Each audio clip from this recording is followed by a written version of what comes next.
Hello and welcome to Freewave TV. I'm Paige Friedman, bringing you the latest in maritime news from around the world. Today in maritime news, Hutchison Ports and Egyptian government sign agreement to expand operations. The world's largest cruise operator signs deal for San Juan Port. A tanker company decides not to go through with a box ship conversion at this time. A fire on a box ship leaves hundreds of boxes damaged. Grain shipment is still go on despite concerns about Russian military strikes. Maersk and Port of Aberdeen look to bring offshore vessel charging to the port. Researchers develop a new concept for an alternative fuel source for ships.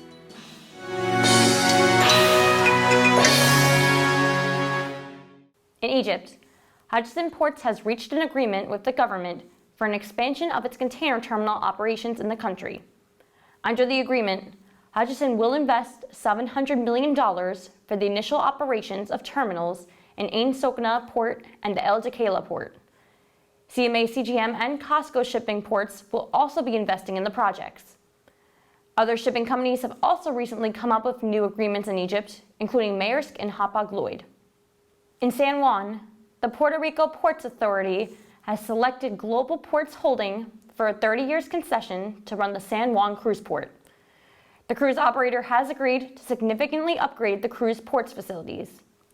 Global Ports Holding anticipates that it will be able to begin operating at the port in the beginning of next year. Tanker company Concordia Maritime has made the decision to hold off on its pioneering box ship conversion project. At the beginning of the year, Concordia Maritime looked into the possibility of converting and adapting a P-MAX product tanker for container transportation, something that hasn't been done. The company had to put the conversion project on hold when it couldn't reach an agreement with an end customer over economic concerns. Even though the project has been put on hold, Concordia Maritime will look to get it back up and running. Reports have come out that hundreds of boxes have been damaged after a box ship caught fire in the Indian Ocean. Insurance firm WK Webster reported that 10 days ago, a fire broke out on the Zim Charleston. The ship then set off for Colombo, and upon inspection, officials found around 300 boxes were destroyed. Investigations are underway to see if it is safe to discharge containers from the affected cargo hold. As of now, the cause of the fire is unknown. With tensions between Russia and Ukraine still in full force, Russian rocket strikes that hit Odessa are a cause of concern about the safety of grain shipment out of Ukraine. Odessa is a major location for exporting grain, and this was not the first time that Russia struck the area since the signing of the Safe Passage deal. Despite the strikes, officials said that shipments were still going on as planned. In other news, A.P. Moller-Maersk offshore charging spinout Stillstrom is joining forces with the Port of Aberdeen for a project for cutting emissions from vessels that are waiting outside of ports. They've agreed to conduct a joint feasibility study with a goal to develop a roadmap for a possible introduction of offshore charging infrastructure at the port. At Cambridge University, researchers have come up with a potential new fuel source for ships.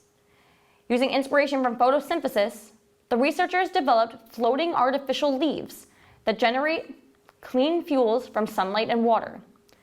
Tests on the leaves prove that they are able to convert sunlight into fuels as efficiently as plant leaves. Some other positives for the artificial leaves are that they are a sustainable alternative to petrol, they are cheaper, and they don't take up much space on land. Even though the leaves will need some improvements before they are ready for commercial use, researchers are hopeful they will eventually operate on a large scale in the maritime industry. And now, here's the news making headlines around the world.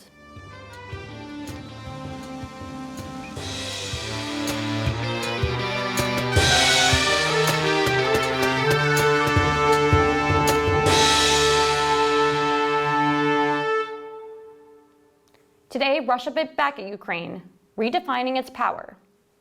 According to a local official, the Russian shelling of a residential area of Ukraine's second largest city has resulted in 6 people's deaths and injured 16 others.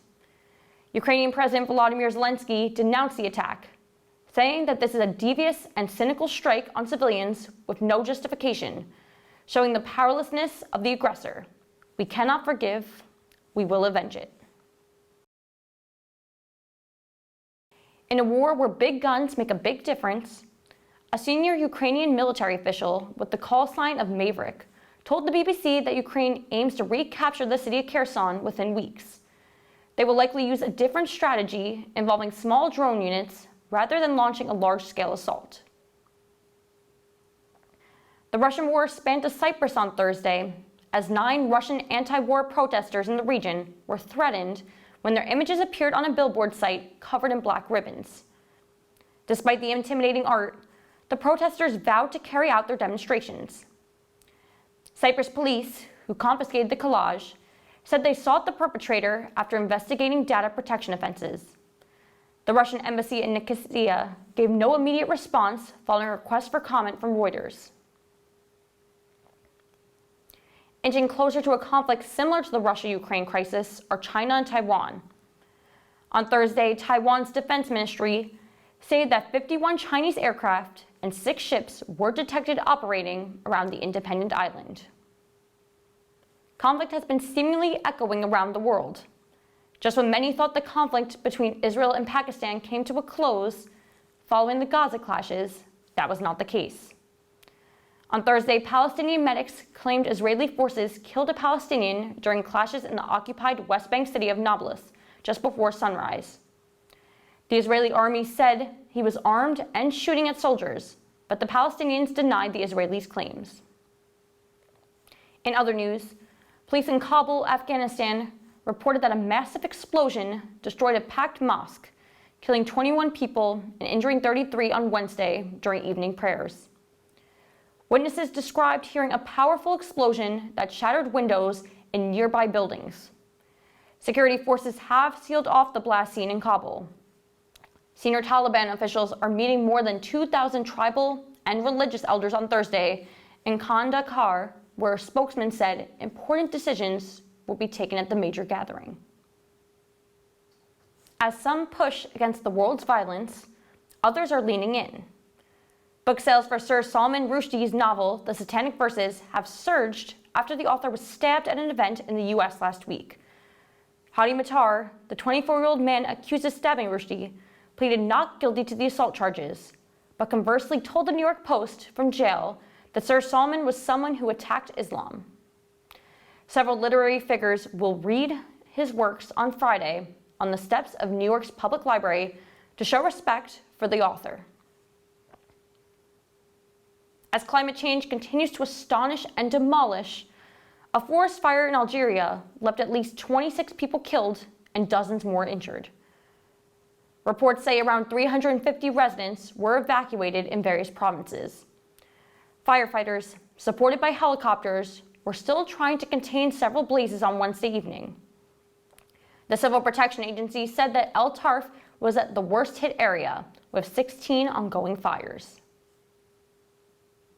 Meanwhile, in Chad on Thursday, after 17 years in exile, Timan Erdimi, one of Chad's most established rebel leaders, returned home to participate in national discussions to prepare for elections after the military took over last year. As world leaders join to defend their people's democracy, others are defending their church. Thousands of Unification Church members gathered in Seoul on Thursday to express their disappointment with what they claim is biased and unjust Japanese media coverage of their organization, following the murder of former Prime Minister Shinzo Abe. Participants claimed that while the police investigation into the shooting was still ongoing, the Japanese press demonized the Unification Church, linking it to Abe's murder and subjecting members to social prosecution, which they claim was not the case. After finding bodies in suitcases that were bought at a New Zealand auction and taken home, police learned that the bodies were those of a 5- and 10-year-old. Items found in the cases are being studied in an attempt to identify them. An investigating officer said that although this is no easy case, they're making very good progress with DNA inquiries. Human rights activist Salma al-Shiab was sentenced to 34 years in prison.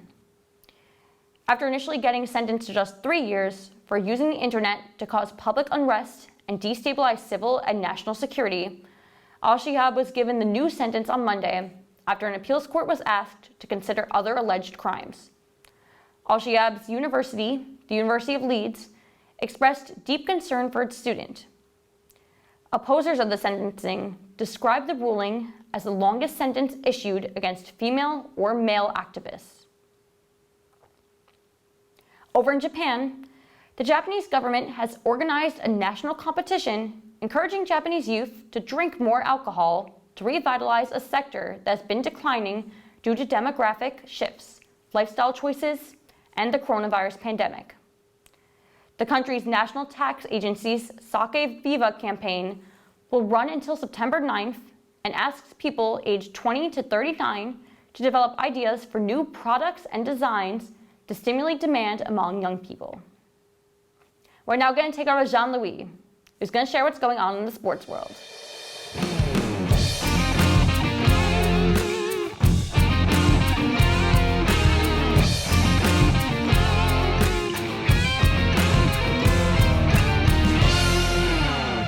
Happy Thursday, everyone. As always, it is Jean-Louis of Freewave TV, and from the States to across the pond, here are your sports stories from across the globe. We're kicking it off in cricket, as at the time of recording, day 2 of the Test match series is underway, as Ben Stokes and the England national team are taking on South Africa in a contested matchup. With England 165 all out, South Africa trailed by 80 runs with 10 wickets remaining.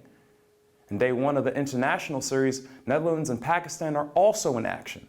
With Netherlands going 186 all out, Pakistan need 164 runs to win from 43 overs. The Zimbabwe-India matchup has been decided as India won by 10 wickets. Later on, the hundreds matchup returns, as this time it is the Southern Brave taking on Manchester Originals. The ladies will start off the day at 10:30, whereas the men will end it off at 1 p.m. Emma Raducanu made her name in the States last year when she won the 2021 U.S. Open. After a year of changing coaches and injuries, she seems destined to accomplish that very same feat once more. The 19-year-old has been the highlight of the Cincinnati Open, besting Serena Williams and most recently dominating her last contest against Belarusian Victoria Azarenka yesterday. She advances to the Sweet 16, where she is primed for a potential second Grand Slam, heading into her U.S. Open title defense later on this month.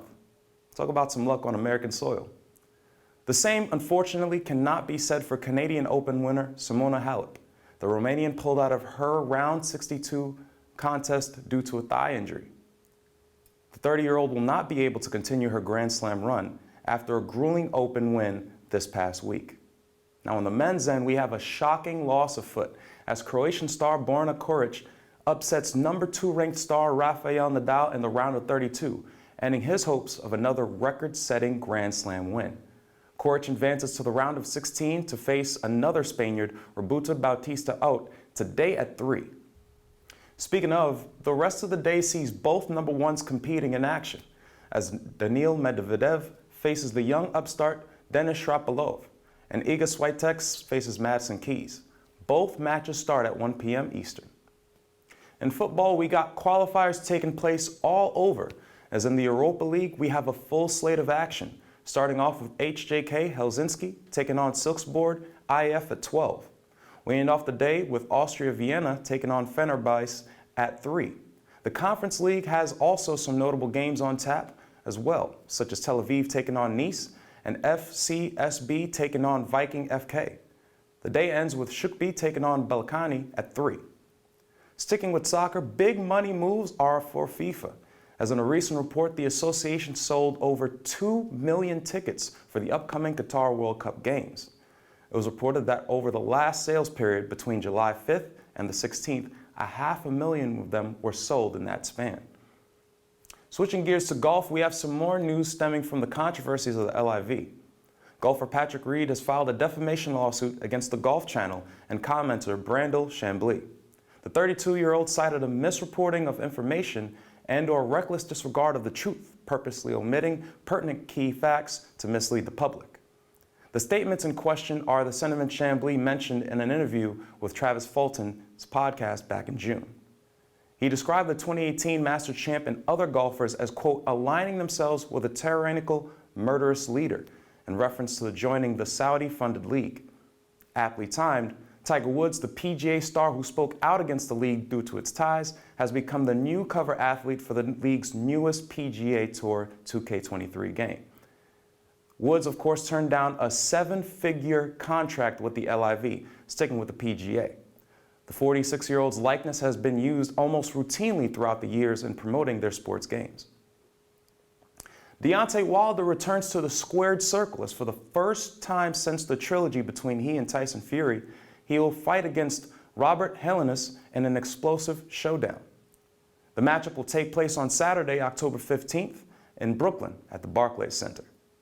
In baseball, we're nearing the home stretch of the MLB season as the team donning orange and blue continue to be amongst the league's best. Of course, a night headlined by Mets prospect Brett Baty. The Mets rebounded from their Tuesday loss with a victory over the Braves. Baty, in his first MLB at-bat, landed a homer, signifying a season that gets even more storybook-worthy for the Mets. They look to end the series against Atlanta on a high note tonight before heading to the Phillies' territory tomorrow evening. In basketball, we got a Cinderella story in the works, as in a fourth-quarter comeback, Sabrina Ionescu and the New York Liberty take Game 1 against the Chicago Sky. They look to capitalize on Saturday, potentially putting them in a 2-0 advantage and a driver's seat for a best-of-5 series win over the heavily favored Chicago Sky. Not so Cinderella is the story of one Enes Freedom. Of course, the Turkish NBA star who's been very vocal on the league's insistence on supporting China, despite other acts of speaking out against injustice. The big man has recently made waves in wake of the NBA scheduling no games on the day of the midterm elections in an effort to get players and fans alike to vote. Now, Freedom, seeing the inconsistencies with the league's advocacy, has expressed the reasoning for the matter for publicity, with the impression of caring for the bottom line. For more on this, head over to FreeWave.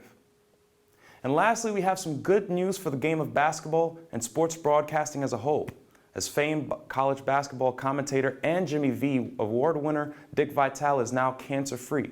The 83-year-old Jersey native fought his second bout with cancer, which took him out of commission for the 2022 NCAA season.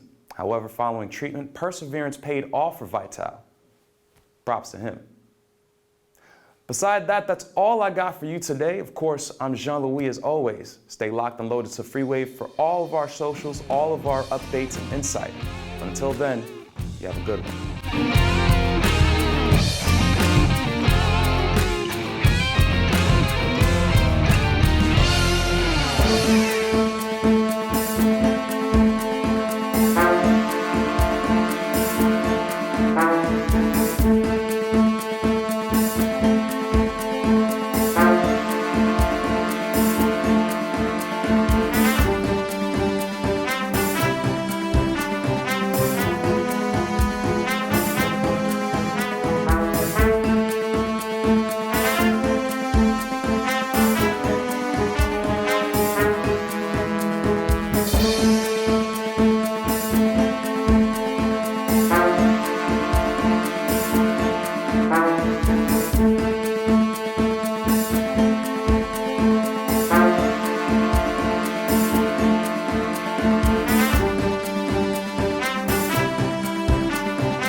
That's all we have for today. For more detailed news, you can visit our website, www.freewavetv.com. On behalf of all of us here at FreeWave TV, thanks for watching, and we'll see you at our next newscast.